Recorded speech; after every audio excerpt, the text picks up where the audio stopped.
And then we'll do the normal welcome and apologies. I remind committee members and advisors that this meeting is being live streamed and recorded and will be made available on the Bay of Plenty Regional Council website following the meeting, and it will be archived for a period of 3 years. Our purpose is to provide greater access to council debate, decision making and encouraging openness and transparency. I also remind all present that local government decision making affords no protection to councillors, council officers and the public for comments made during the meetings that are subsequently challenged in a court of law and determined to be slanderous. I'm currently holding apologies from Her Worship Mayor Tapsell, Chairman Leader from the Regional Council, Inspector Logan Marsh from the New Zealand Police, Dan Kneebone from the Port of Tauranga, and Stacey Spall from the New Zealand Automobile Association. In terms of a welcome, I believe we've got Mayor Drysdale on Zoom. Your Worship, are you there? Yes, I am. Thank you. Thank you for having me. Good to have you. I know you've got a few things on your plate today, so the Deputy Mayor's here today, so we'll just slip her into alternating as and when required. Philip, welcome to you on behalf of the Automobile Association. It's good to have you with us too. And Deputy Mayor School, wonderful to have you with us.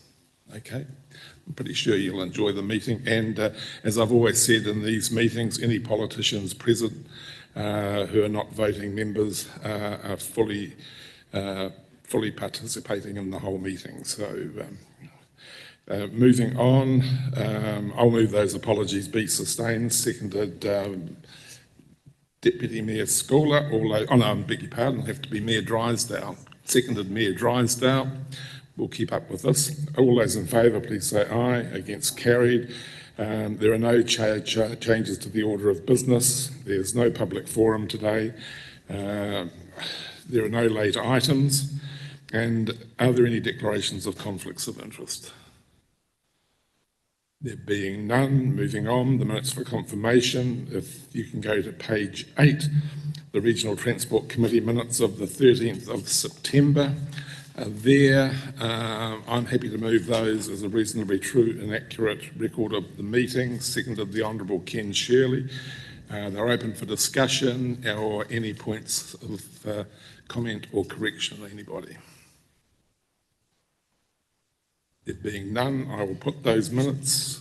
All those in favour, please say aye. Against, carried. Moving on to item number 7. Oliver, can you just update us on this? I believe the Ministry of Transport are a no-show today and sort of gave us notice in about 48 hours ago. So you might like to comment on this, Oliver. Thank you. Through you, Chair. Yes, unfortunately, we received last-minute apologies from the Ministry. The Ministry of Transport are keen to talk to the committee in the new year, so we will liaise with them and try and find an appropriate date after the festive season. Okay, fine. If I could just go back and remind us who's actually voting today. It is myself, the Honourable Ken Shirley, Mayor Tunui, Mayor Moore, Councillor Conan O'Brien, who's alternating for Her Worship Mayor Tapsell. Mayor Drysdale is voting as and when he can, and when he slips out we will have Deputy Mayor Schooler. We have Mayor James Denyer and Mayor Luca, and Andrew, welcome to you. You're a fully voting member of this committee. So before we go on, I do chop and change a bit in my agendas. Would you like to give us your sort of rank and serial number and a little bit of your background? But it's good to have you here, and a huge welcome from all of us. Yes, press the right one. How's that? Perfect. Okay, red's good. Kia ora koutou. Ko Ingarangi ko te rana, te whakapaparanga mai, ko Taranaki te Monga, ko Pātea te awa, ko Matamata te whenua tupu no Kirikiri Roa o e ana, ko Andrew Aho, Director of Regional Relationships, taking up from David at NZTA. Waka kotahi. Great to meet some of you today, and great to reconnect with those that I've met before. Have worked in central government for the last 3 or 4 years through Sport New Zealand. Prior to that, was in local government for 10 years across Waikato councils, Hamilton City, Matamata-Piako, Waikato District. And it's an interesting time to come into this organisation, to come into a government entity at the moment.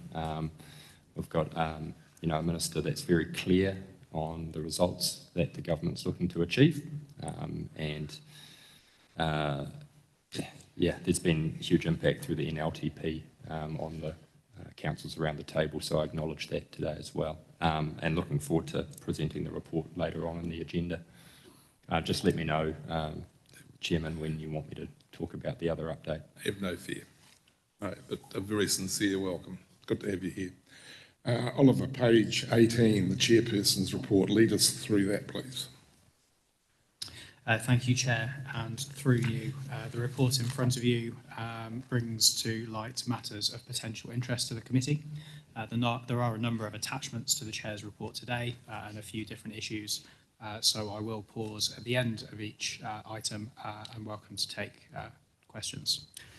So first of all, we've got the setting of speed limits 2024. So this is an update to the land transport rule. So the 2024 rule has now been finalised by the Minister and came into force on the 30th of October. Some points for the committee to note. So regional transport committees and regional councils no longer play a role in speed limit setting, and the responsibility now sits solely with road controlling authorities. Consultation requirements have been increased with an associated requirement to include a cost-benefit disclosure statement for each proposed speed limit change. Widely reported in the press, speed limits of 110 and 120 kilometres an hour have been enabled on expressways that are constructed and maintained to a standard where these speeds are deemed safe. Road controlling authorities must use reasonable efforts to ensure reduced speed limits at schools are implemented by the 1st of July 2026, which is a year earlier than the draft 2024 rule, as the previous 2022 rules implied. Are there any questions from members on the change to the setting the speed rule? Medenia. Thank you, Oliver. And it's maybe a question for Andrew, so I'll just mention that now. So Western Bay Council adopted our speed management plan on the 4th of April this year, and it's frustrating that it's still yet to be endorsed by NZTA. And I had some comment from the community about why aren't you implementing it, and I'm just wondering if there's any answer about why that's taking so long, or is there another option? Because I noticed that TCC recently changed the limits outside schools, and the issue that I've had from the community is that same thing. Our school speed limits are all part of the speed management plan, and so there's a question about whether you take those out of the speed management plan somehow and do a separate process, or whether you just plough on with the speed management plan and get that endorsed. So I don't know if either you, Oliver, or Andrew can comment on that. That's the first I've heard around the lack of endorsement area, so I'm happy to follow that up and figure out where that's at. James. Just to clarify, I understand there was NZTA sought further information from our staff, and I think that's been part of the process. Although I'm not quite sure what extra information was required, because it's a speed management plan. That's quite clear in my view. But anyway. Yeah, I can figure that out. And just can I add one comment as well to Oliver's presentation? You just mentioned that second to last point around no clarity on the costs for mandated speed reversals and how that to be funded. There is funding available, so your council officers will receive communication from our investment advisors around how to access that as well for the reversals that are required. Andrew, I think in fairness, you've only really just got your feet under the desk. So I think today we all appreciate that you're going to be taking a few notes and getting back to individual politicians after this meeting. So take that as a given. Any other questions or comments, colleagues? Keep going, Oliver. Thank you, Chair.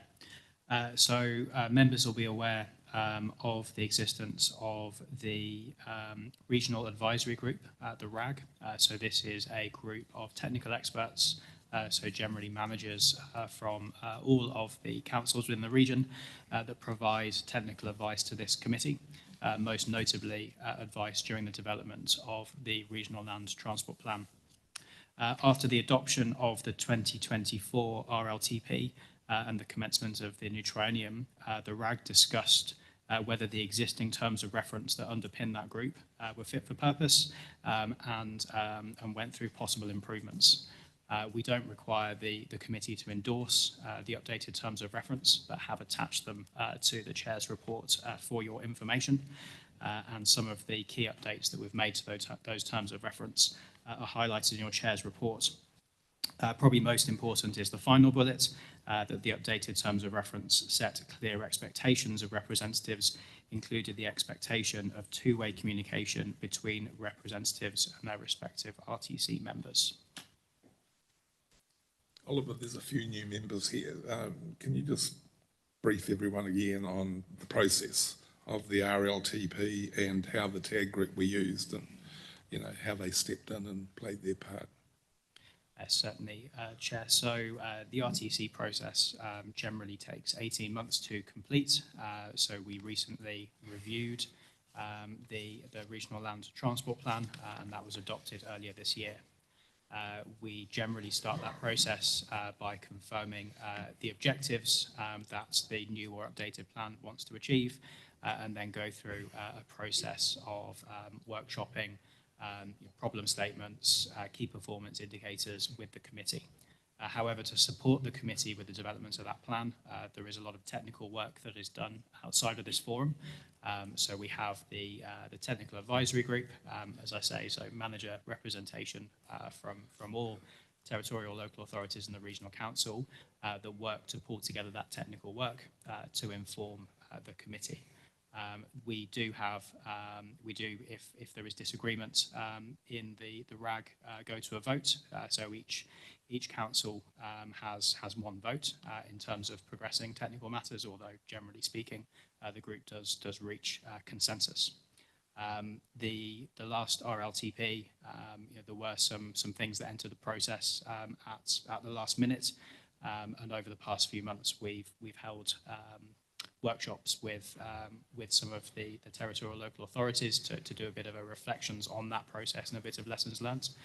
What you're seeing here is us formalising some of the recommendations that came out of that process within our terms of reference, so that next time we do a regional land transport plan, that group can be as well placed as possible to serve this committee and provide you that information in a timely fashion to enable you to make informed decisions throughout that process.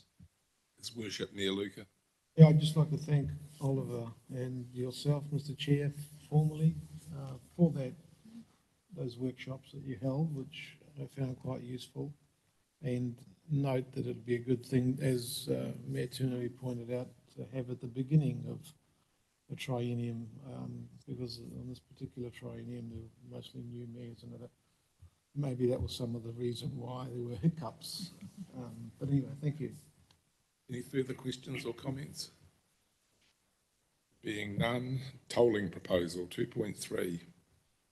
Thank you, Chair. So many authorities within this room made submissions to the consultation around tolling, and I'm informed that the Minister has reviewed those submissions, and they may well have made an announcement at 12 o'clock today in terms of the outcome of that process. Don't want to put you on the spot, Andrew, but I'm not sure if anything has flashed across your phone in the last 17 minutes. Has the embargo been lifted? Yes. I'm happy to jump around the agenda because I know the mayors and the deputy mayor will be particularly interested in what you're going to say. So this was embargoed and lifted at noon, so go for it.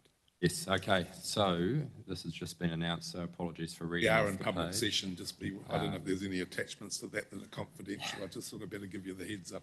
No, so the Okay. press release has just gone out from, sorry. I can finish the other items if that's helpful, Andrew, whilst you're loading up a press release, if one exists. I've got it all here if you need. Oh, okay. If you want to. Go for it, Andrew. Tolling Go on for it. ahead. We'll take it now. Perfect. So the release from Minister Simeon Brown states the government has agreed to toll 3 new roads following public consultation. Those are Otaki to north of Levin, Takatimu North Link and Pen Link.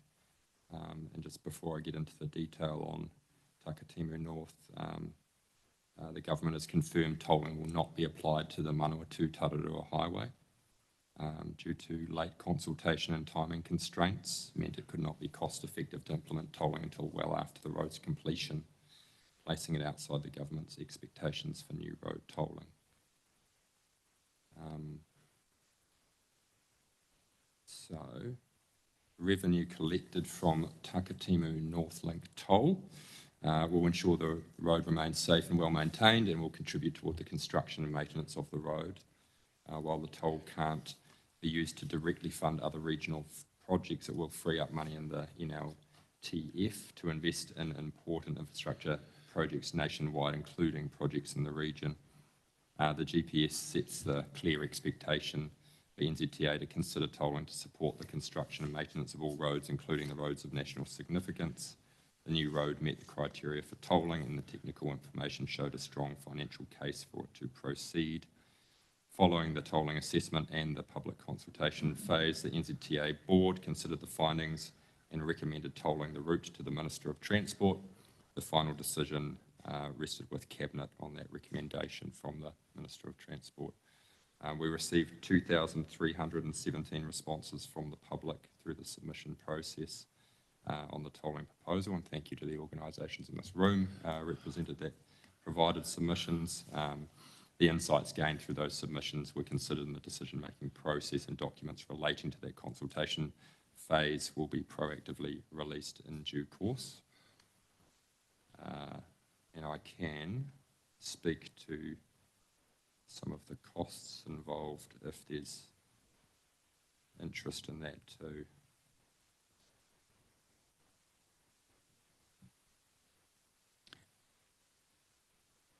Just pause for a moment. Is Worship Mayor Drysdale?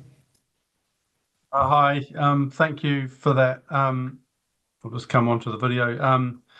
Yeah, I guess I'm a little bit disappointed, to be honest. We're told that every road is going to be tolled, and then for them to decide not to toll one road, just gives us in the Bay, which we're well over tolled, that there's not the same rules apply for anyone. And I think that would be my message back is pretty disappointed in that decision.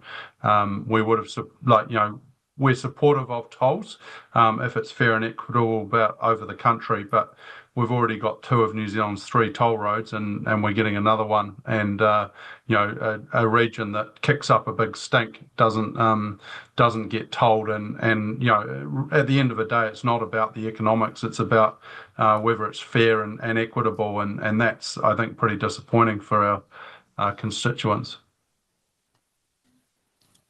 Thanks, Your Worship. Honourable Ken Shirley.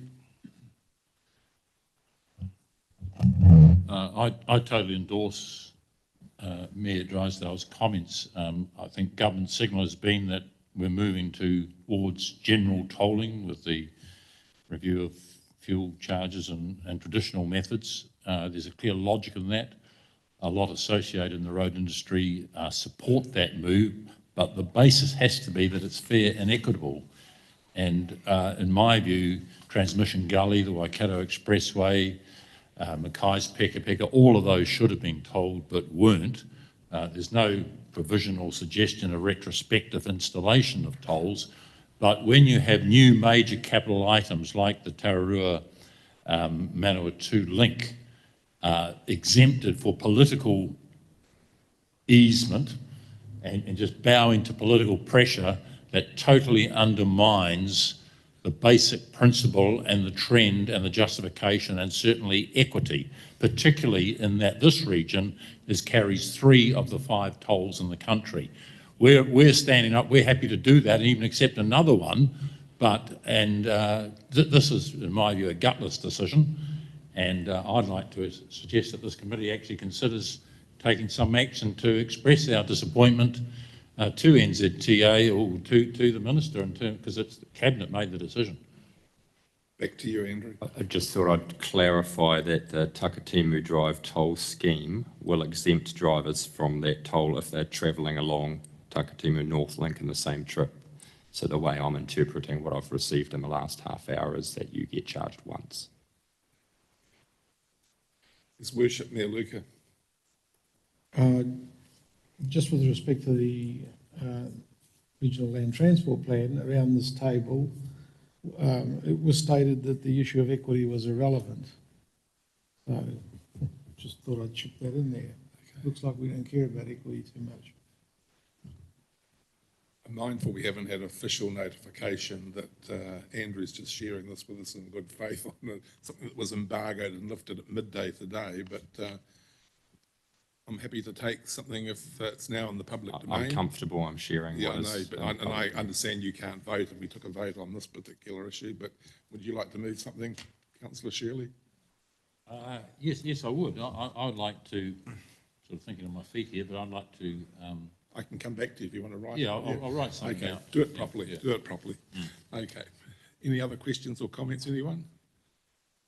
His Worship Mayor Denia. I think before we start making resolutions, I think we should understand the proposal properly. It looks like there's an exemption, and you know, I understand there might be a reduction in the dollar amounts as well, but I would like clarification on that, because I think we should acknowledge if Cabinet has taken on board some of our concerns, which was around the dollar value and the additional consecutive nature of some of the tolls. You know, if you went TNL2, TNL1, Takatimu Drive, and then getting whacked for quite a lot, whereas I don't think that's the case now. So I'd like clarification on that before we start hurling brickbats around. Yep, I'm happy to clarify that. Can you do that? And we'll come back to Councillor Shirley at the end of the meeting.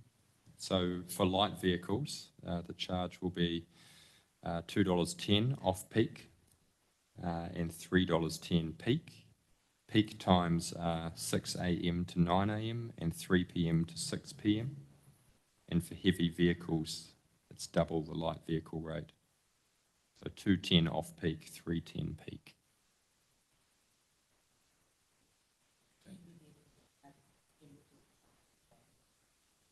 Councillor My Scola, understanding.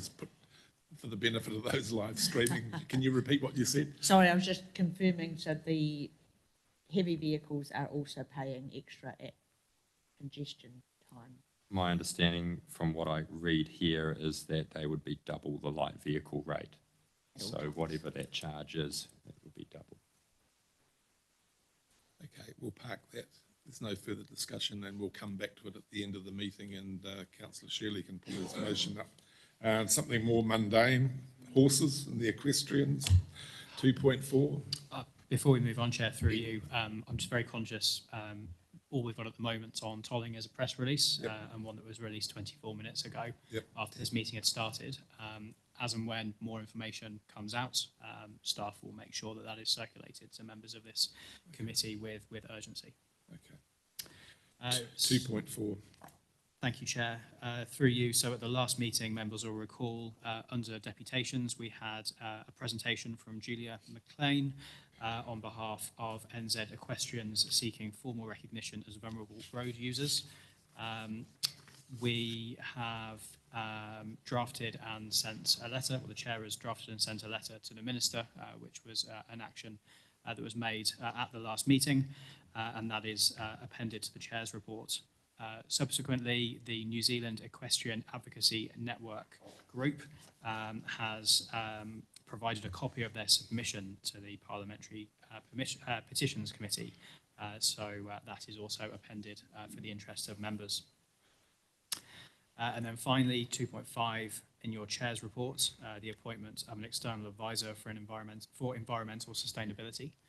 So there was discussion at the last meeting around the prospect of the previous advisor staying on, given that advisor has now been elected to Tauranga City Council. Staff took away to get advice on that, which was provided to the Chair.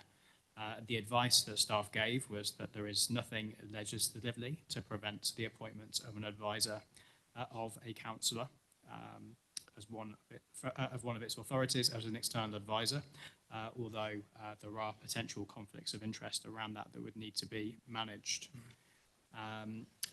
If it is the will of this committee to seek a new advisor for this vacant role, therefore staff recommends that this is done at the commencement of the next triennium, noting that there are only 3 meetings of this triennium remaining, and it would be staff's recommendation that you do seek an external advisor to fill that vacancy. But that is ultimately at the will of this committee. I think we're all aware of the background to this. Are there any strong views held by members of the committee? Or are they happy to go along? Oh, is Worship Mayor I'm happy to agree with the staff recommendation. I think defer it till the next triennium. yeah, and I think I would overall favour an external person. I think conflicts and But defer the whole thing to the. Beg your pardon? Yes, please. We're going to add it as a resolution under my chair's report. Is there a seconder for that? Councillor Shirley, are you happy to second that? Yes. It's been seconded. Any further discussion? There being none, I will put it. All those in favour, please say aye. Against, carried. We'll add it to the main resolution when we come to it. Keep going, Oliver. So that concludes the chair's report. We can either circle back now if Councillor Shirley is ready with a proposed resolution. Otherwise, we can leave this report lying on the table until later in the meeting, Chair. Right, I'll just read it out. You're doing a lot of writing there. Yeah,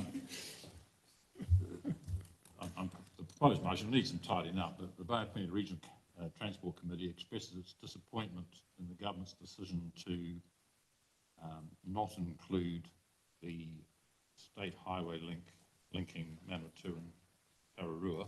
It's probably got a name. We note government's state intention of moving towards more tolling on highways. The Bay of Plenty currently has 2 of the country's 5, I think it's 5 tolled roads. 3, isn't it? we've got 2 of the 3. Well, 2 of the 3, and we'll move to 3 of the 6. Yeah. Well, we can make that point.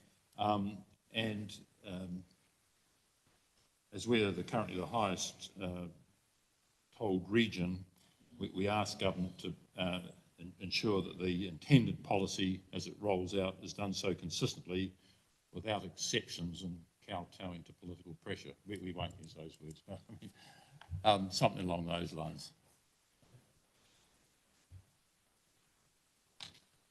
Or would you prefer us just to write a letter to the Minister?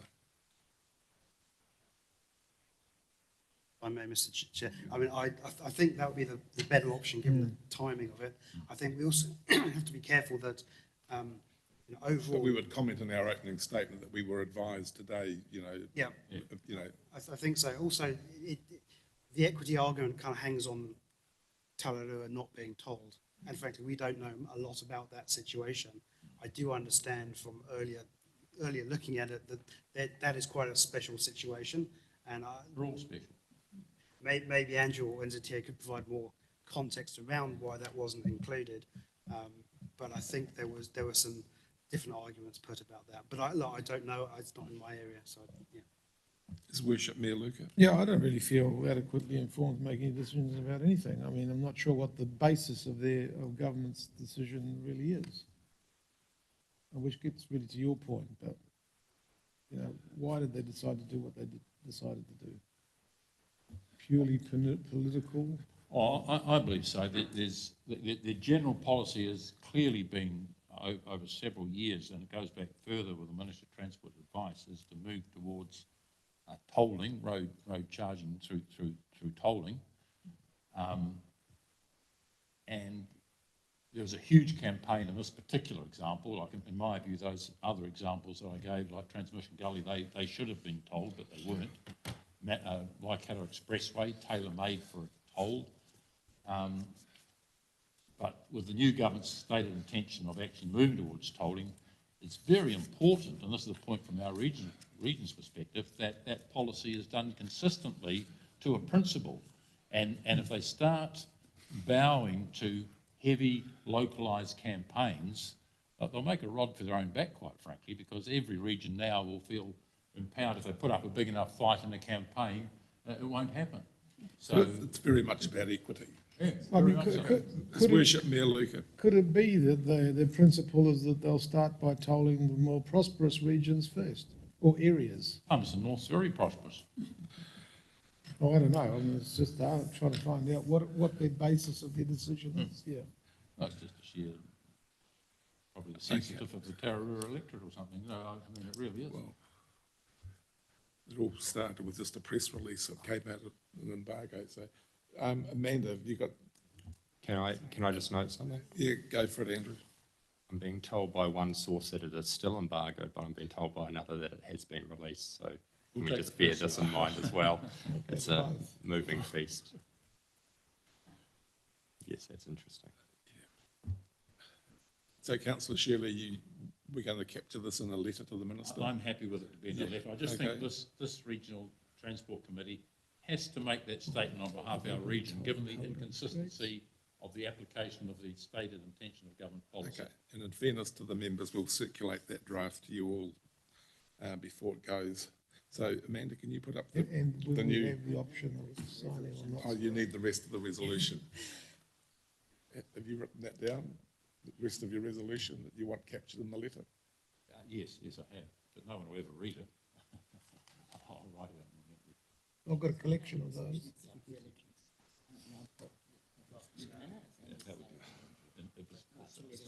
Go for it, Greg. I guess just from a freight and a logistics point of view for commercial activity, is that's generally a pass-through cost. So any tolling will end up on an invoice to whoever customer that will be. So that will actually flow through into the economic makeup of New Zealand. Except that government's policy for a number of years has been to phase out the fuel charges and the road user charges, which also flow through to customers, that this is a more efficient and long-term policy and the weighting is to shift. So the degree to what it will be cost neutral, governments always be tempted to keep the others in place as well, but that was their initial policy statement, was to phase out the reliance upon fuel, excise on fuel, because it's just becoming administrative so hard to manage, and particularly electric vehicles coming on stream. They were going to move to mileage-based system is what they said, wasn't it? Somehow. Well, the road user charges for diesel are based on distance travel. Those ones, yeah. Yeah. But petrol vehicles. Yeah, so they'll certainly still have, they're talking about having generalised road user charges based on distance travel. In other words, the time you use the road or the distance you use the road and consume the asset, but also you can bring in time. In other words, so congestion charging and variable road pricing is the bigger picture. But the starting point, or parallel to that, was to be significant state highways to be tolled, as they are all around the world. And I think all our point is that it's got to be done consistently to a principle. Apparently the minister's not made yet. There is confusion in NZTA status of the embargo. So for any further comment or action at this point in time, that is clarified. Sadly, we're being live streamed. So I won't be meeting you all in court. I'll make a directive from the chair that we postpone this discussion forthwith and continue it once matter has been clarified by the NZTA.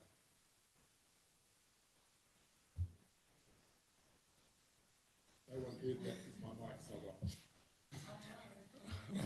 I'm sorry.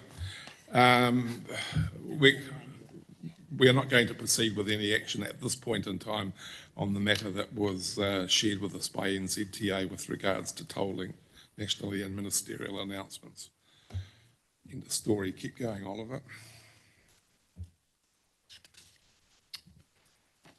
So, Chair, that concludes the Chair's report. So there is there is a recommendation that the committee receives the report. Yeah, and issues around road safety and whatever, they're just for information, and we don't have to act on those, do we? Correct, just there for members' interest. Okay.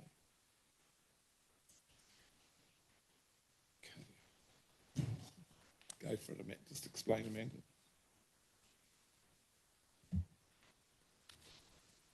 Through your Chair, you'll have in front of you a table document of the RTC terms of reference. We're just proposing to remove bullet point 7 under role, under the terms of reference. There's a highlighted orange part there due to changing legislation that no longer needs to be in our terms of reference. So we can move So the, that's another we can move the discussion. chairperson's report now, can't we? 'Cause we're Yes, not- I'll bring up on the screen. Okay, I'll just put the resolutions up on the screen.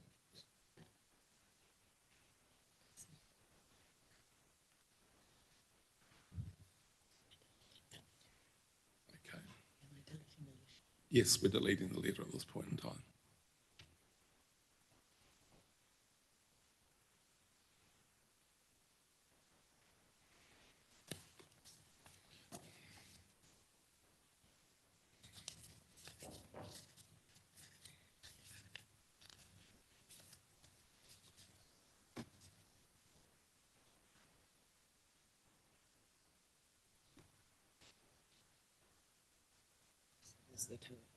Yes.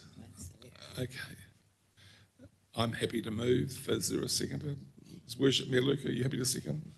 Been moved and seconded. All those in favour, please say aye. Against, carried. Moving over to page 51, the appointment of an external advisor for tourism and economic development. This came out of a series of roundtables that we held in the Eastern Bay and Rotorua following the most recent RLTP, where Rotorua and the Eastern Bay felt that they had done rather poorly throughout the process. And it was just to review the process and to see what could be improved in the future. And one of the things that floated to the surface in Rotorua, and I'll ask Conan O'Brien, Councillor O'Brien, to speak further to this, was that they believed the Bay of Plenty would be greatly advantaged in this committee by having another external advisor to this committee responsible for highlighting the benefits of tourism to the whole region. Rather than an external advisor for tourism and economic development, it was more around, as I understood it, and I chaired both those meetings, was around the economic benefits that come through tourism in the Bay of Plenty and that impact indirectly on transport. Councillor O'Brien.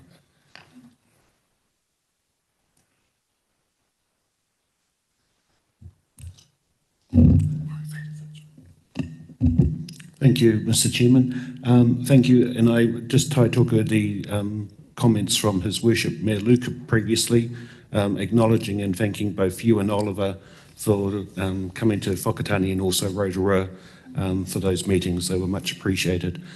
I do have a concern, and sorry, I did manage to watch the Whakatane meeting online. Personally, from the feedback that I had from the people there, we have a bit of a concern about the economic development side.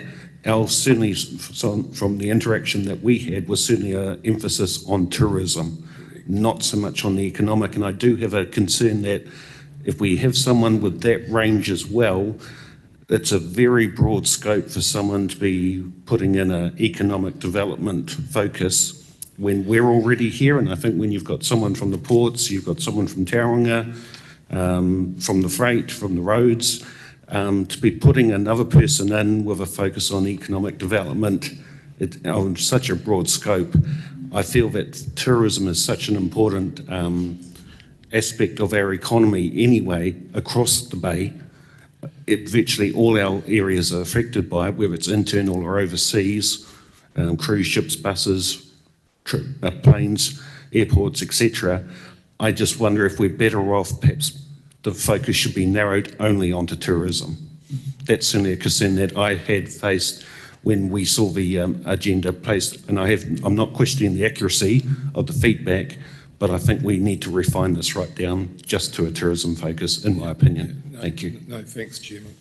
Thanks, Councillor. That was the view I took as I chaired the meetings in both places, that it was about trying to find the right person who had a global perspective with regards to the benefit of tourism in the Bay of Plenty, who would add added value to this particular committee. So I open it for discussion, but I can also just draw your attention on the next page, on 54. It has financial implications, and reference is made there to the cost of advertising being between $5,000 and $10,000. My thought was that the mayors would put their heads together and come up with an appropriate person for the next 3 meetings that we have of this last triennium. So it's open for discussion. So it's worship me, Denia. I'm not actually in favour of this one. I think it seems to be getting a little bit away from transport issues. I understand how the suggestion came about, and I have been supportive of also getting their fair share on from the RLTP, but this doesn't seem like the best way to address those issues. It seems more about shoehorning Rotorua business interests into the RTC, so I don't think that's the right way to do it. And yeah, not supportive of this one. No, if I can just clarify, it didn't come up as part of that discussion. It was a general discussion that came in, and someone said that they felt that someone with tourism expertise would bring much greater value to this committee in terms of transport matters. It was unrelated to the RLTP and the NLTP. Okay. Honourable Ken Shirley.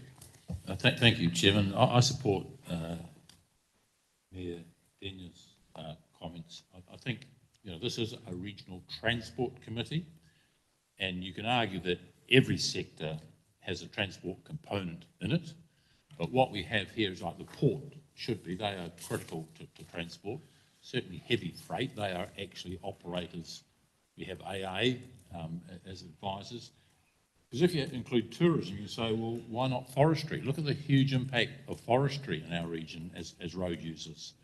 Massive, the logging traffic from the Central Plateau, what comes over the Kaimais. Horticulture, why not have a horticultural representative? Why not have a farming representative? It just goes on and on and on. And I think we are moving a step too far to actually start bringing in sectors that are very important, and transport is important to them, but I think when you start going down that path, we'd very quickly start to debase our own currency. Any further speakers? Oh, Her Worship Mayor Tunui. Thank you, Chair. Thank you, Councillor O'Brien. I did sense that from the material I read in the agenda that in the preparation of the RLTP, that there was an omission of consideration, I think, for the tourism is what I got a strong sense of. Particularly for the Rotorua area.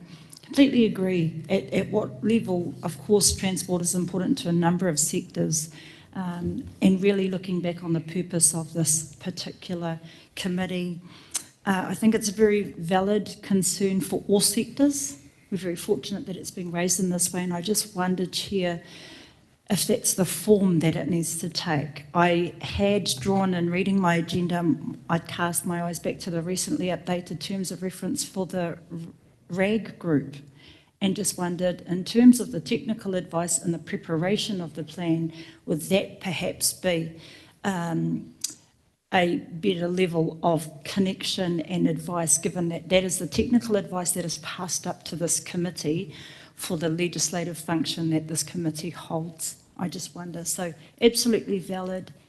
The separation of the considerations of tourism are vastly different to economic development and every other sector that Councillor Shirley has articulated today.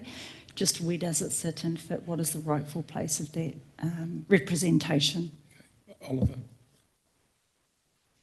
Through you, Chair.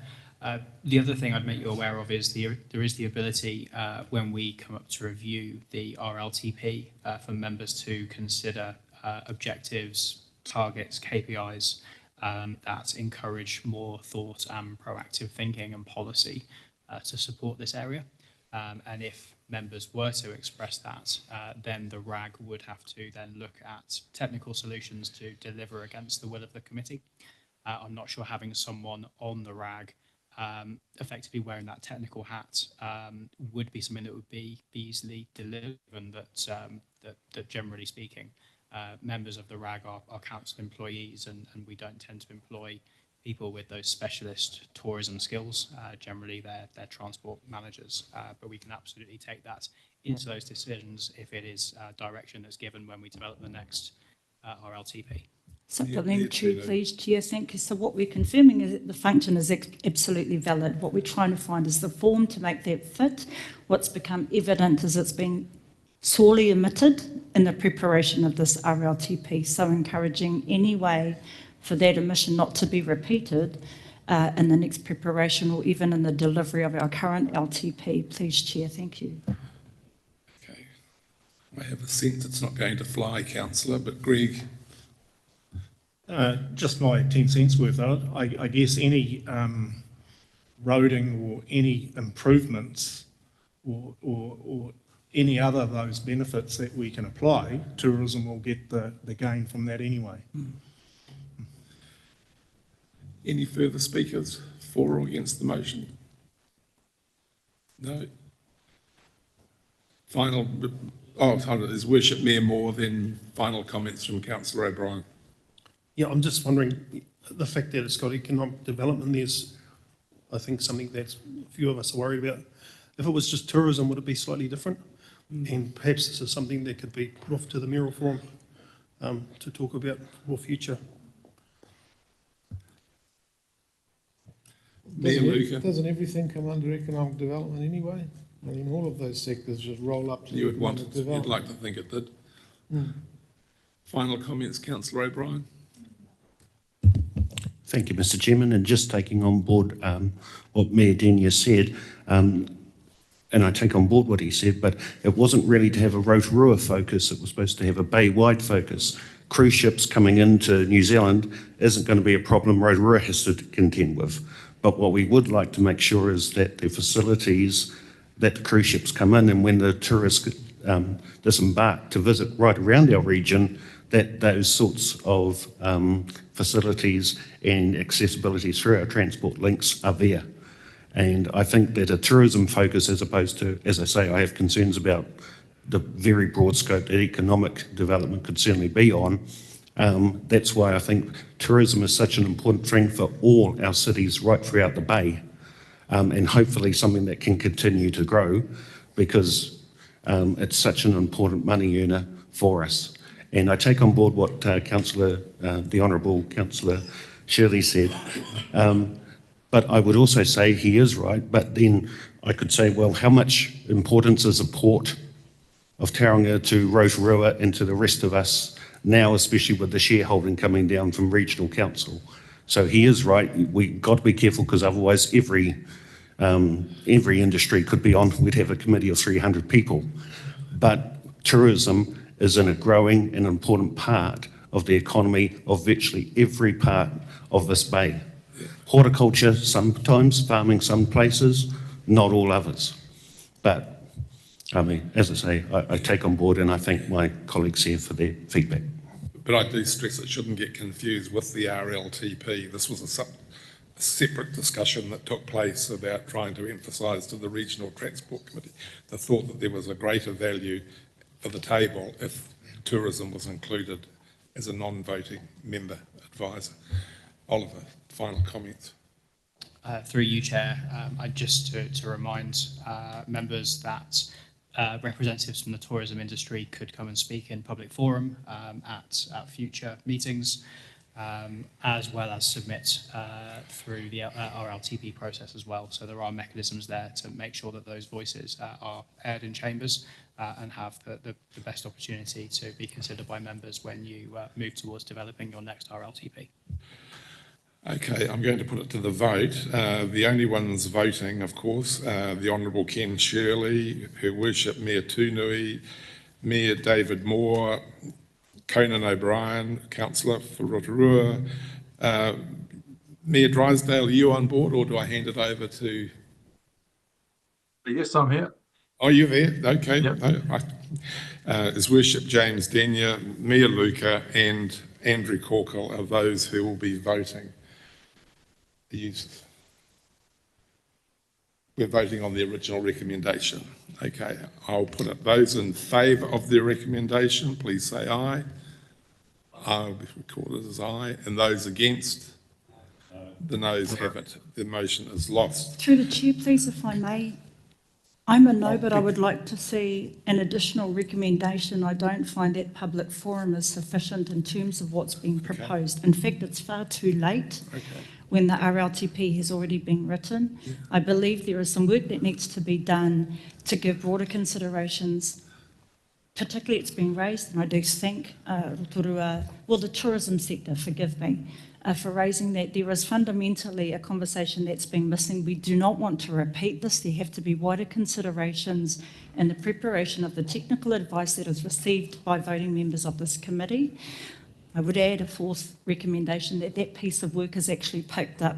It's too ad hoc in public forum. What I'm hearing is a call that actually becomes a deliberate function in terms of the preparation of that plan. It's perhaps, if I seek clarity from Councillor O'Brien, there are 3 recommendations. The 4 would be, let's not leave it sitting, hanging in the air as a sector. Let's tidy that up and follow that through, please, Chair. The mayors are lining up here. Mayor Luca, then Mayor Denyer. Could not any sector interest channel their interest through their elected members to bring to the committee at any time and put any resolution, any recommendation on the table, any motion I would have thought at so. any time? His Worship, Mayor Denyer. I was going to suggest that we could resolve or just note that we invite the tourism representatives of each of the sub-regions to speak to this committee at the appropriate time in the preparation of the next RLTP. Some words to that effect. Okay, that we invite the tourism representatives of each sub-region to speak to the Regional Transport Committee early in the stages of the preparation of the next RLTP.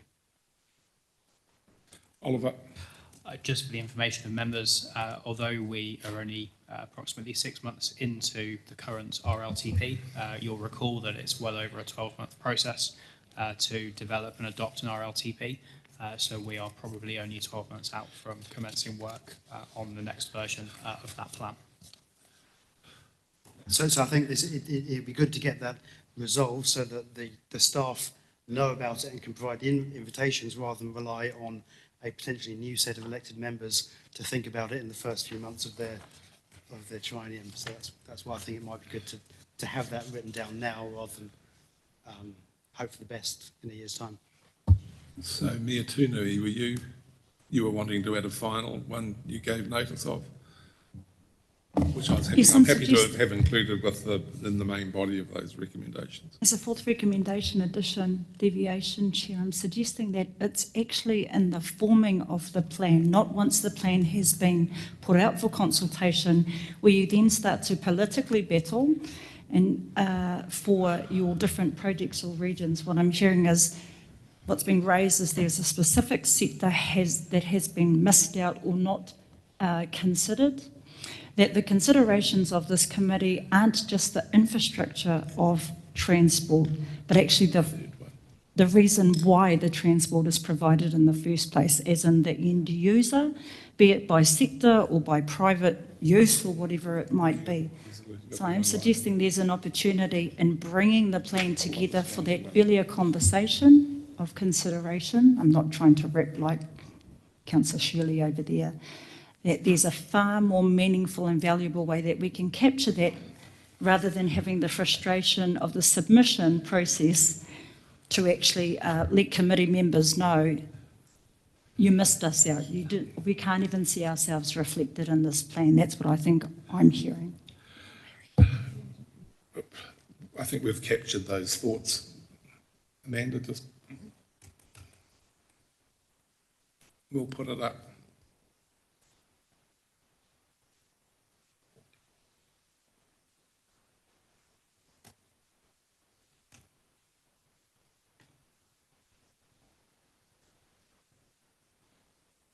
While Amanda's doing that, I was just advised that the embargo was lifted at 12:30. So we're safe again.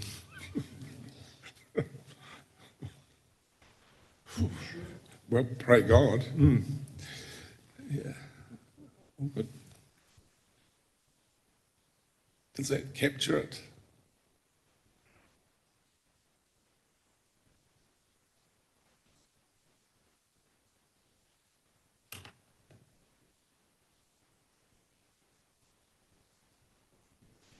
You happy with that, Councillor O'Brien?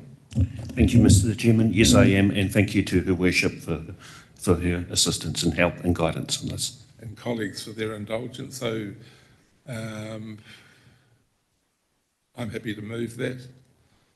Seconded, Councillor O'Brien, you happy to second it? I'll put it, all those in favour, please say aye. Against, carried. Moving on, everybody. I think we've come to you, Oliver. Not Oliver. Andrew, beg your pardon. Perfect. How's Welcome that again. Welcome again. 12:15 apparently it was the embargo 12:15. lifted, which was actually just before we talked about it. Well, you heard it here first, so. Exactly.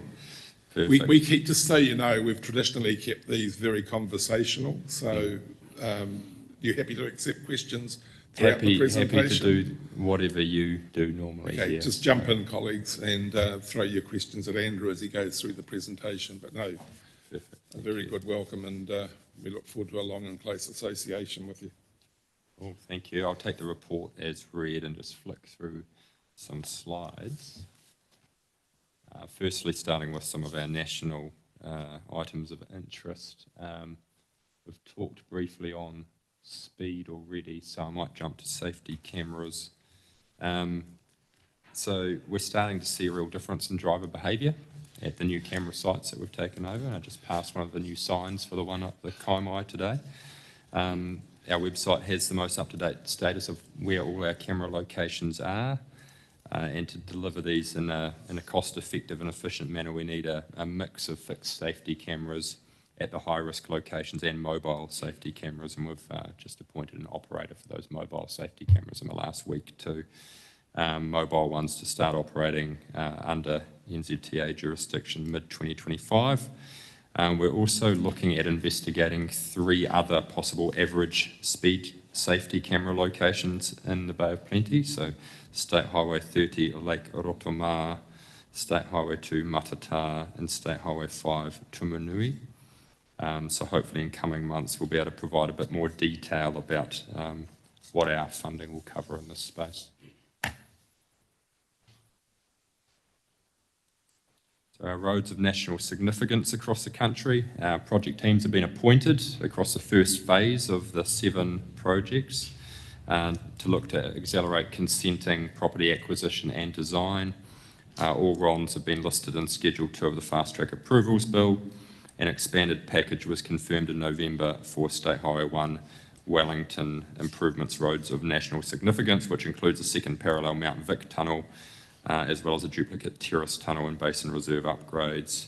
Geotechnical work currently underway at Warkworth to Tahana, which is the most advanced of 3 roads of national significance in the Northland Corridor. And the board has approved funding for the detailed design of State Highway 1 Belfast to Pegasus and the Wood End Bypass Road project.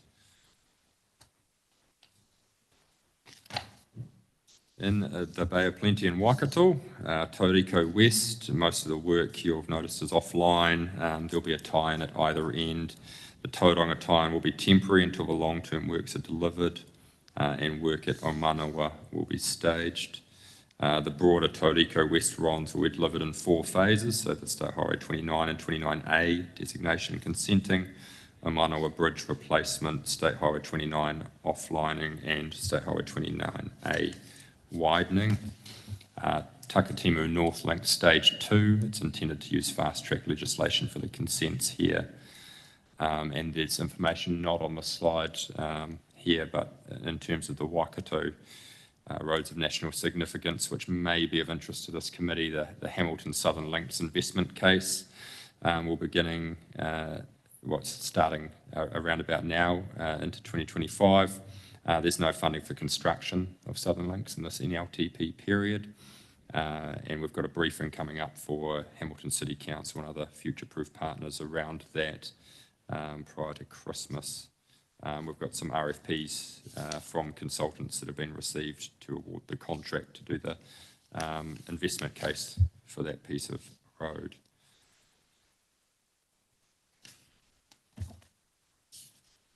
Our app, has anyone downloaded our app? Great. It is the new easy way for New Zealanders to engage with NZTA. So secure platform, be able to manage your vehicle from licensing to road user charges, warrants of fitness, and eventually be able to house your driver's license in there.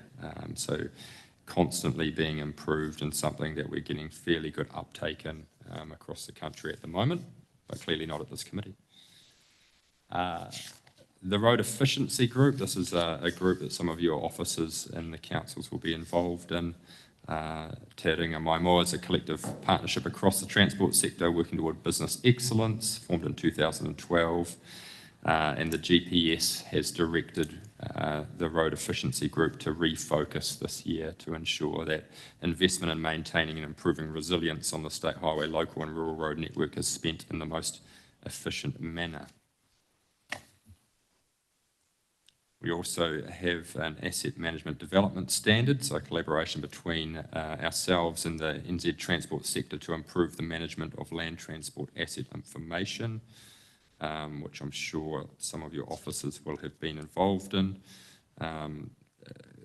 The transition to this new standard is occurring right now. 43 RCAs have moved over at this point. At the risk of putting you on the spot, can you tell us which of our councillors around the table have either completed or begun their transition to AMDS? No, I cannot, but I can come back to you on that. The next slide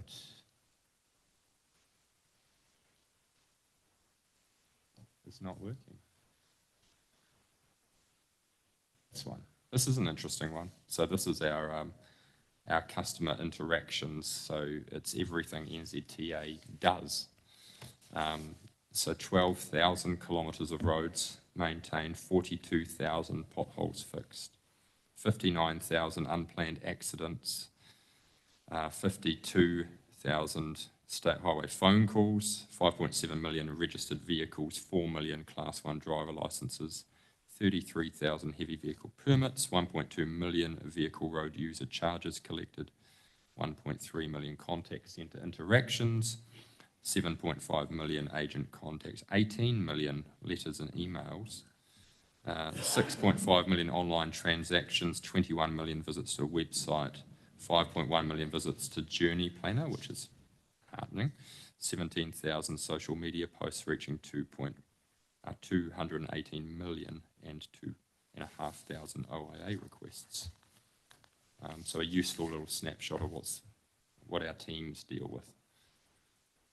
In terms of Bay of Plenty itself, Tauriko enabling works, so you'll see it happening as you head over that side of the Kaimai. On program, work is starting within the village and it's largely out of sight and behind there. There will be the Cambridge Road northbound lane closure from 6th January to early Feb. The idea being that happens in school holidays. There's a little graphic of that area. In terms of Takatimu North Link Stage 1, obviously we've talked about the tolling today, but project completion date 2028, and current funding is 884 Andrew, just million. Just pause a minute. Councillor Von Davis. Yeah, can you just give a bit of clarification as that 2028, because that appears to me to have moved out again. And has that moved out in the last 6 months? Not that I've heard, but I'm sure I can follow that one up. It was originally 2026. Correct. Okay.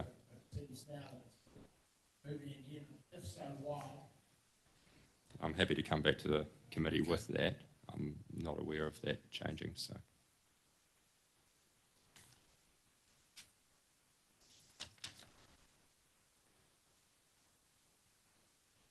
That is what it is there. 15th Ave works that you may have observed from the road. And some further construction going on with the flyover bridge. And the Minden Road interchange. So the 3 bridges over Minden Gully are making good progress at the moment.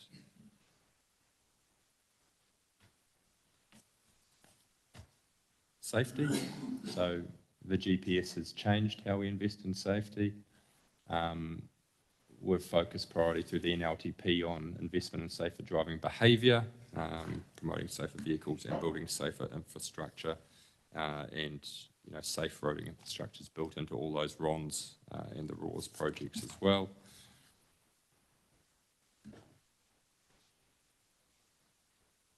There's some projects to note here. So the State Highway 2 Wainui Road to Opotiki, we've installed more than 4.1 kilometres of side barriers along that space.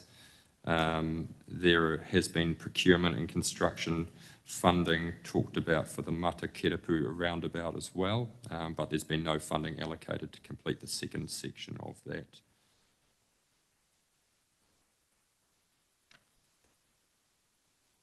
Happy to take any questions on some of those as well if you're wanting any more detail, given there's few projects in your districts. Mayor Luca. I know this is probably unfair on you, but maybe you can take Don't worry about that. Take it somewhere. We've, around this table and other local government tables, we've heard about 30 to 40% of the cost of road construction is being spent on road safety management. What's being done about that? I mean... In terms of what in terms RCAs in general are spending? It's a ridiculously high amount in a country of 5 million people, where we used to build roads when we only had about 2 million people. We've hardly added that many in the last few decades, and 30 to 40% of the cost of building a road goes to road safety management, all for very little gain. I mean, we talk about speed limits. So 400 people die a year in car crashes, but 3,500 die because of air pollution. It's mostly associated with what's coming out of the tailpipe of a vehicle. So sometimes it's necessary to get some perspective in some things. I know that's too much to throw at you, but anyway. That's okay. So you mean the temporary traffic management that goes alongside the rehabbing works or the building a new road? During road, it's a data that was given by the minister at one of the meetings, and I find it quite sort of outrageous, really. Yeah. I mean, like I say, it's a question of perspective. Where do people die? What do they die of? So there you put the investment where people are most impacted, and it seems to me that there is a tendency here for some sort of industry to get bigger and bigger, and but I don't know. Anyway, it's not a figure I'm aware of, but I know it's been a focus of the GPS to reduce some of those costs. And Andrew, any of these answers, like to Mayor Luca, can you copy the members of the committee in, or send it to Amanda and she'll however you do the actions, so that we're all kept in the loop. Yeah. Okay, we've got a number of speakers lined up here. Could I just comment on? Hold on. Oliver, point of clarification, is Worship Mayor Denyer then the Honourable Ken Shirley? Oliver. It was just information for members. So some of you will know that the current government, when they came into power, decided to take a significantly different approach to road safety. So you'll be aware of the Road to Zero programme, which was pushed by the previous government. The current government has decided to move away from that approach, which did have a more disaggregated approach to road safety. And what we're seeing now is a focus on more nationally led campaigns, especially around some of the most damaging behaviours. So I think, I'm not sure if it's earlier or later in this presentation, looking at deterring speeding in high-risk areas, but also impaired driving through drink and drugs. And I'm sure many of you will have seen the increased patrols on the streets when it comes to random drink and drug testing and enforcement. So this government is taking a different approach when it comes to road safety.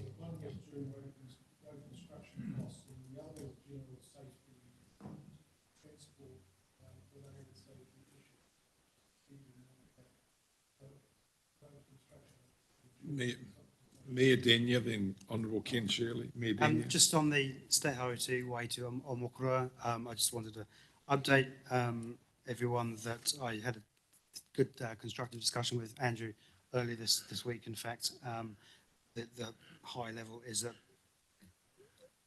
residents are still not happy regarding the median barrier issue, and I've been seeking a better balance of safety and access. So we'll see where that lands, but just to update that's an ongoing issue in my part of the world. So appreciate Andrew's time and see what comes of it. Thank you.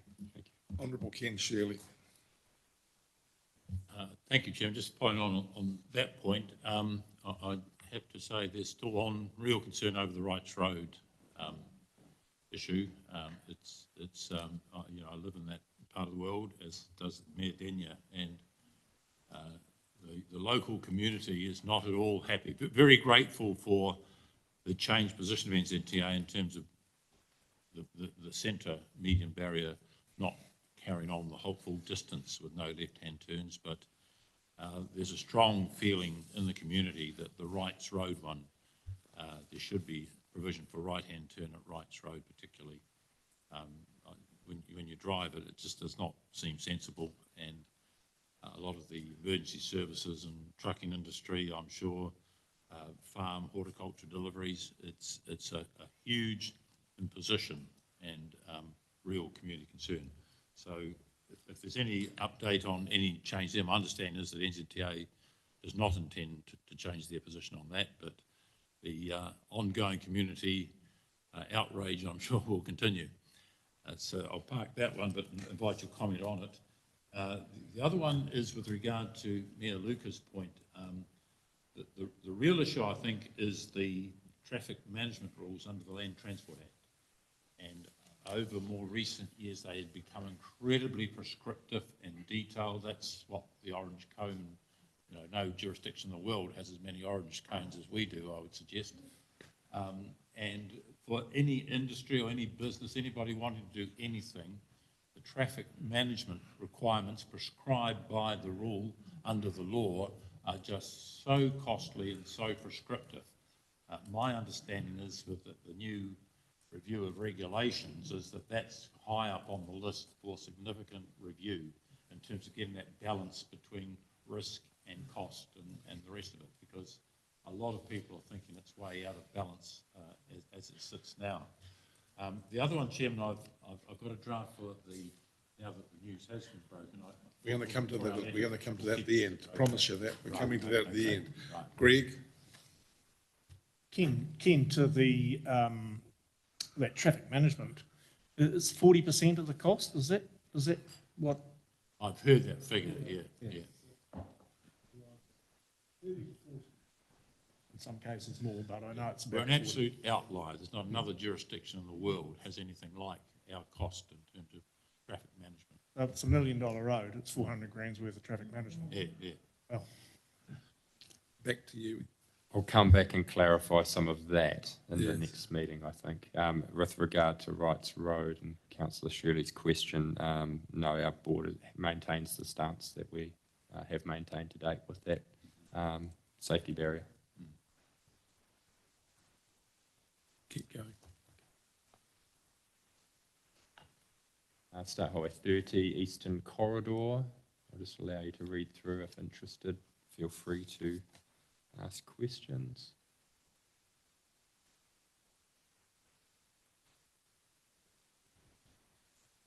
Into some of our maintenance and ops. So obviously a significant increase in funding for road and drainage renewals and maintenance via the State Highway Pothole Prevention Fund, but that has put pressure on the State Highway Operations Activity Class. That covers things like structural maintenance, transport ops centres, national activities, and it excludes emergency works, which we have a ring-fence budget of 420 million for in the next 3 years through the NLTP.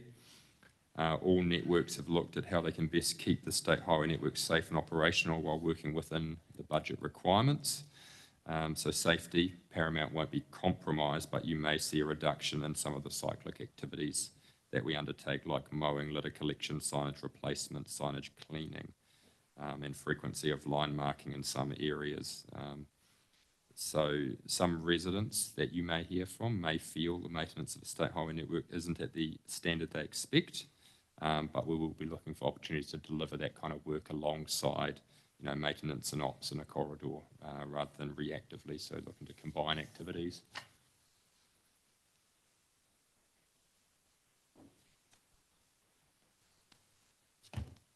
So 24-hour pothole initiative, we do expect pothole numbers, and you'll see some of the success against the measures we've been set in that table.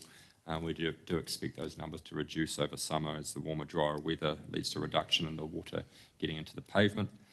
This combined with the summer renewal program results in less potholes between October to April compared to the colder, wetter months. And we've been consistently achieving against the 24-hour fix KPIs, largely because of the use of prefabricated patches and new machinery helping some longer lasting repairs take hold. We're still dedicated to fixing those within the required timeframes, even though there will be fewer potholes on the network over time.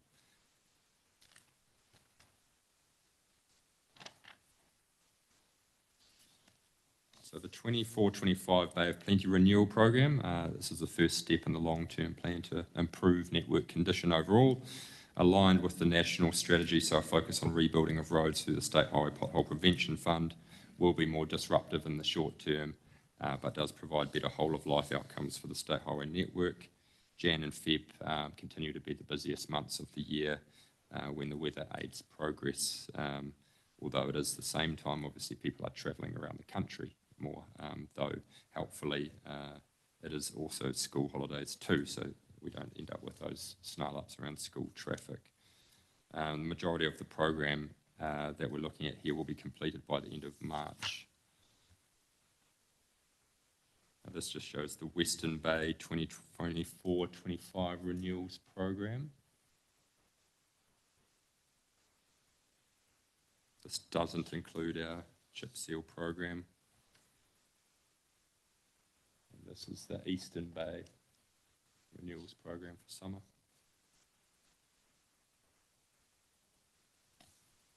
Bridge renewals, we do have some upcoming here. So Hauraki Stream Culvert, State Highway 36, just north of Rotorua. And you'll see on there Pepe Stream Bridge as well. So obviously not within this region, but it is a significant pinch point around Tairua, looking to replace that with a 2-lane bridge in the coming year.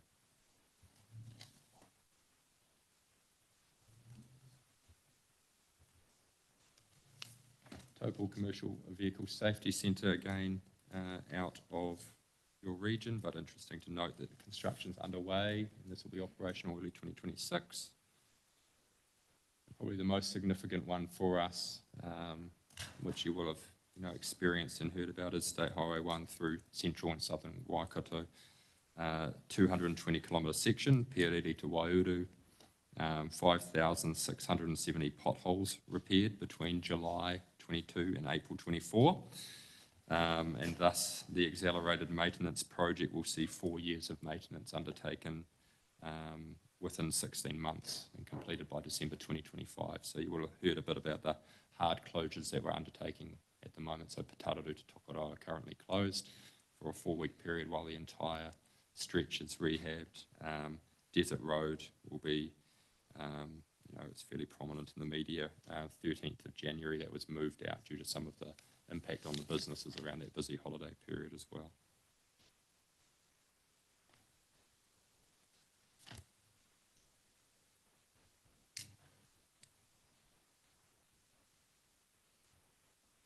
It's just more of the same.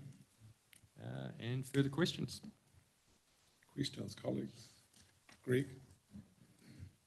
Andrew, I guess with the road closures and the road transport industry is happy with that in a way that we get resilience, less disruption going forward, and I guess I'm answering my own question. Are they building resilience into that space while they're... And general feedback from trucking industry is that it's good. Yeah, welcoming the Want a change. short-term inconvenience, not a long. Short-term, absolutely. Yeah. Big inconvenience for some, long detour routes in place as well, but communication's been key. Worship Mayor Luca. Hey, you threw out some numbers like, 5,000 potholes fixed in 2 years or whatever. How do I know if that's improving or getting worse? I mean, is that a good number or a bad number? I've got no idea. That was an indication of a bad number and as to why we prioritised this work as well.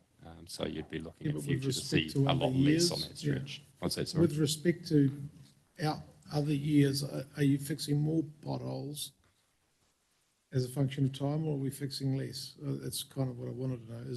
And maybe there's no I'm data. not too sure of the detail on those, Okay. but that could be a useful comparative slide to have in the Yeah, future yeah, for us. yeah. Let's see if we're getting worse, improving, or in terms of Whakakotai's performance. I'd like to think that the work we're doing in the rehabilitation is going to reduce the number, although we've obviously got targets to hit around timeliness and when we fix those.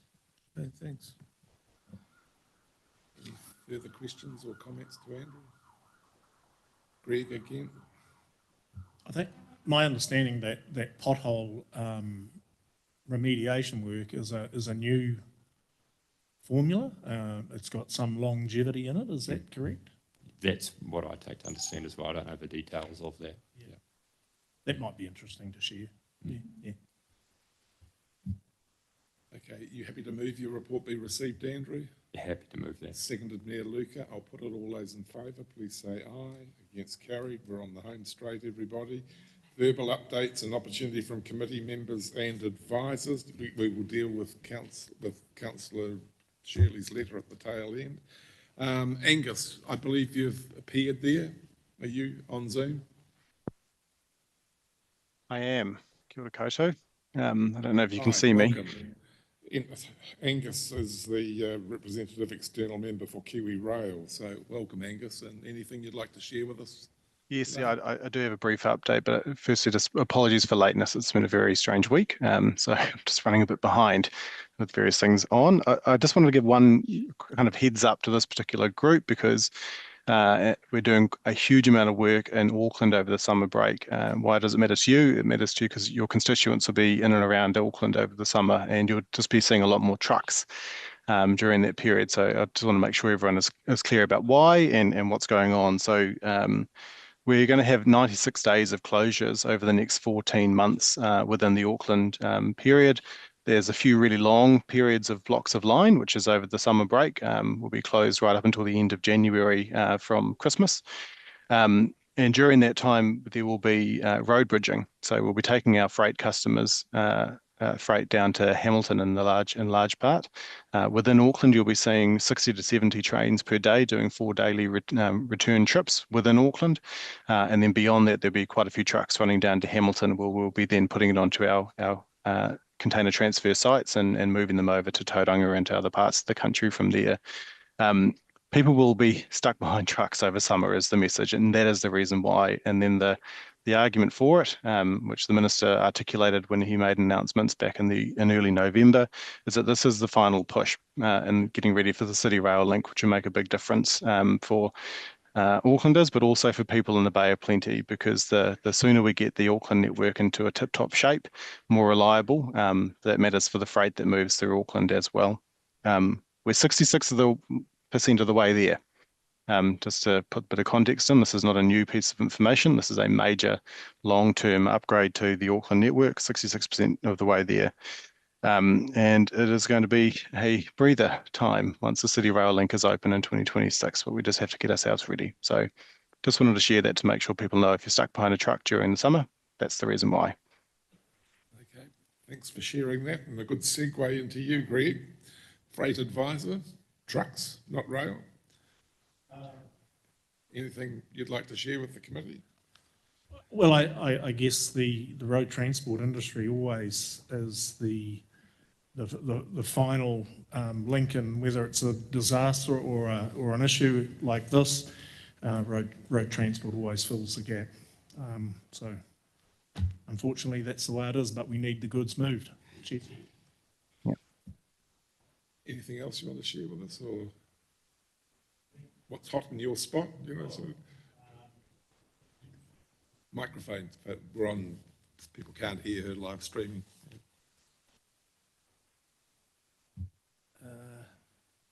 I guess what's hot in our spot at the moment, I think really road transport is struggling economically due to the country.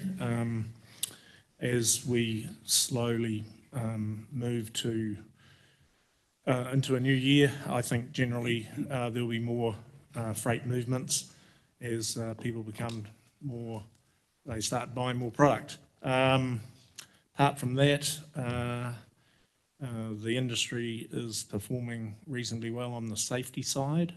It's generally declining in the trucking. Yeah, it's about it really at the moment. I think everyone's head down and just trying to get ahead of the sort of the lullness of freight and movement at the moment. It's down about 40%. Thanks, Greg. We don't have the police with us today or the Port of Tauranga. Philip Stacey normally gives us a brief update on what's happening with the Automobile Association. Are you free to share something with us? Or Yes. I don't want to put you on the spot. No, that's fine. It's totally informal. I have been well briefed by my daughter.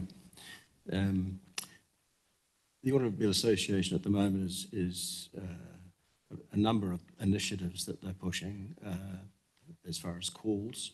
However, just more anecdotal, we would well support the introduction of the 30-kilometre-an-hour speed limit around the schools.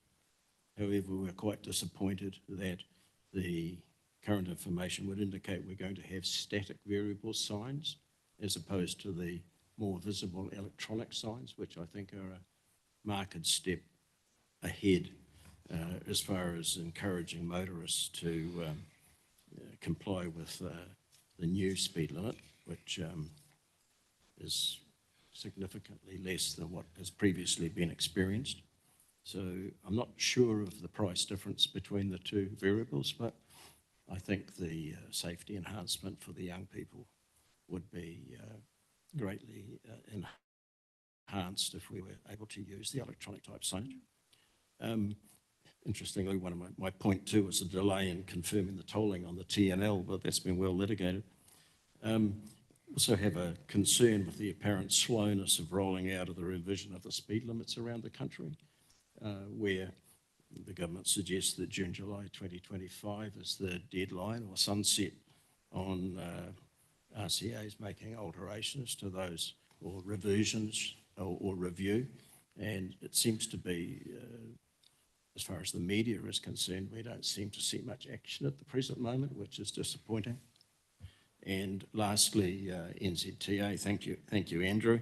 But we see our members are saying that they're receiving inadequate information with respect to the hard closure detours, and in particular, the distance and time that those detours are adding to the travel, but more importantly, possibly refueling and in particular EV charging points, which if we could maybe lift the awareness of those as far as those long-term hard closures, that would be helpful to the motorist.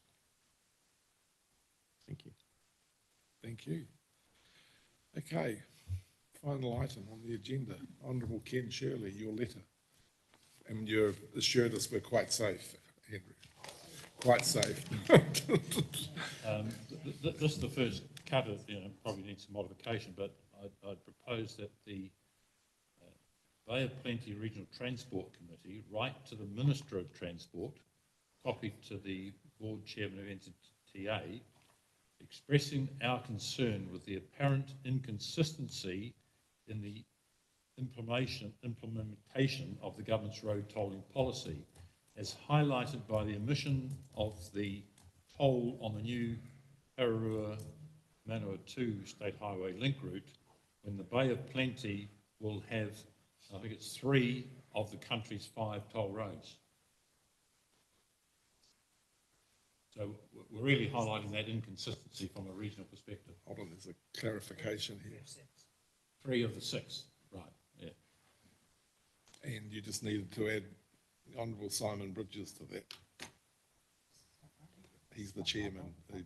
That wasn't on the original resolution. We just need to add the chair of NZTA.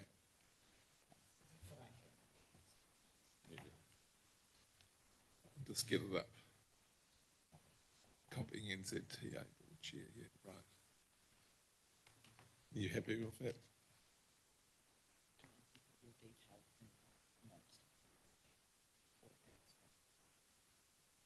Expressing, I had concern, we could say disappointment, and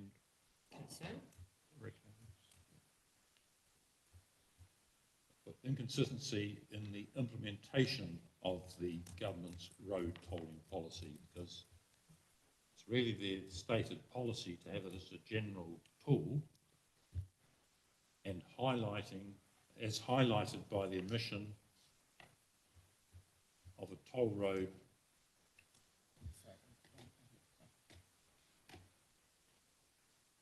Take your time. So it's just an implementation of government's of the government's stated policy, road tolling policy.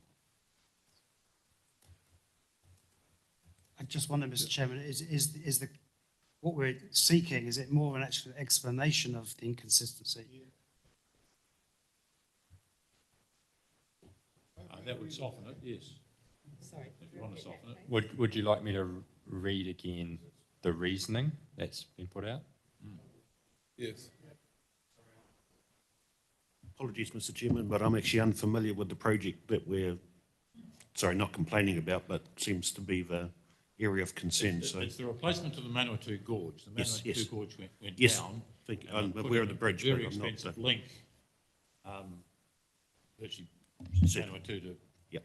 And it was always floated that it would be tolled, but the locals ran a very effective campaign in opposition to it. Might just have better politicians represented them. You just don't know. Yeah, they're obviously more effective than we are. Yeah, Oliver? Just through you, Chair, staff are happy to pull the detail from the minutes if you just want to, at a high level, set out the expectations for the letter. Yeah. But is everyone happy with the general thrust and content of what's proposed? Well, let's get it on the table. Are you happy to move?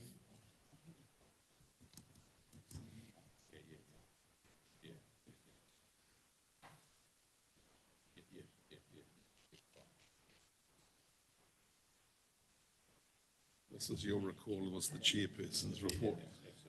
Are you happy with the content? Are you happy with that? Yeah. You happy to move? Yeah, I'll move that. Move the whole lot? Mayor Daniel, you happy to second? I'd say I think I'd rather have wording that seeks an explanation so that we can then maybe decide or consider for ourselves whether it's inconsistent and unfair or whatever, because there might be a blooming good reason why they've been exempted that we're just not aware of. So I can read the reasoning that's in the press release now. Hold on, just Mayor Luca, then over to you, Andrew. I was actually going to, well, I already said that at the beginning, is that I don't really understand what's driving it. So it'd be nice to know what's driving their decision. Okay, the rationale for it, Andrew. So the government has confirmed tolling will not be applied to the new Manawatu Tararua Highway, as late consultation and timing constraints mean it would not be cost effective to implement tolling until well after the road's completion, placing it outside the government's expectations for new road tolling. Through the chair, please, if I may. So the Bay of Plenty region is penalised for going out for early consultation. And look, when I think about that, of course this is not in Rohe, the city of Kawerau, but the mere principle of the inconsistent application of that policy is what I can absolutely sit in support of. And if I lift it up and actually what's being raised from tourism, from Rotorua, if given that we have 60% of current tolls and we're going to have 50% sitting in our region, if as a Bay of Plenty region, we start to be identified as having higher costs of living, moving around, contributing to our communities and or doing business as a Bay of Plenty region, That is what I'm in support of in terms of inconsistent application of policy. Mr. Chair, thank you. So, were you seconding or? Well, I was just going to say, to me, that I'll invite Mayor Tunui to second it, sorry. But I meant it, Chairman, to get more general and to pick up Mayor Daniel's point in that we asked staff to prepare a letter that draws to the attention of the Minister and Chair of the Board of NZTA on what appears to be up to us an inconsistent policy and inviting an explanation of why I've dropped that proposal, but yet we have 3 of the 6. And that way, rather than try and wordsmith it here in the committee, which is always difficult, we can have a considered position and have circulated with one of us. I was just going to mention that the explanation that Andrew kindly read out for us is a kind of a bit of a non-explanation in my view. But I think the question is, what was the NZTA board's recommendation for government? Would be public knowledge. But no, I guarantee they were recommending for it. This is a cabinet decision. Hold on, I'll come back to you. Oliver? Just thinking of how to fold in your concerns there, Councillor Shirley. I wonder if after recognising inconsistencies around the implementation, we put recognising inconsistencies and requesting further clarity or further explanation. No, I think that covers all the points that you mentioned. If I may supplementary, please, through the chair. What I actually heard really clearly was a late consultation process. Reputationally, local government would be in front of the Office of the Auditor General if we failed to meet those consultation processes and the statutory timeframes. So there is a principle of being consistent across the board, be it central, regional or local government. And I think the local, the lack of consultation just doesn't wash. When I was with the Road Transport Forum after the road went down, the Manawatu Gorge went down, government then was openly talking about tolling the new route, and it was just with all stakeholders who were engaged with that proposal of tolling, and that's going back to what, 2015, 2016. So, you know, to put that in as it's just a political excuse. So can everyone live with, Councillor O'Brien. Thank you, Mr. Chairman. And through you, could I ask Andrew, sorry, just on the statement he read out, does that mean that toll on that particular project is ruled out completely or just at this present time? I just have that it will not be applied. No further information than that. Thank you. Okay. Can you live with that clause 4, Councillor Shirley? Yeah. Mayor Daniel, you happy to second it now? It's been moved and seconded. Any further discussion? Councillor? Mayor Tunui, you happy? You can live with that? Okay, I'll put it. All those in favour, please say aye. Against, carried. Thank you. That draws us to the end of our meeting. I just wanted to thank you all for your attendance. It's been an interesting meeting dealing with what was embargoed and what was in the public domain, but we got there in the end. Hopefully we're all safe. Oliver, best wishes to you for the new year. Likewise, Amanda, big year next year, election year, and if you can thank Nikki and Andrew and all your team. Brilliant performance by the team. It was huge with the RLTP and everything else that we embarked on. And special thanks to you, Angus, for being with us today, and Mayor Drysdale, and Deputy Mayor Schooler, good to have you with us.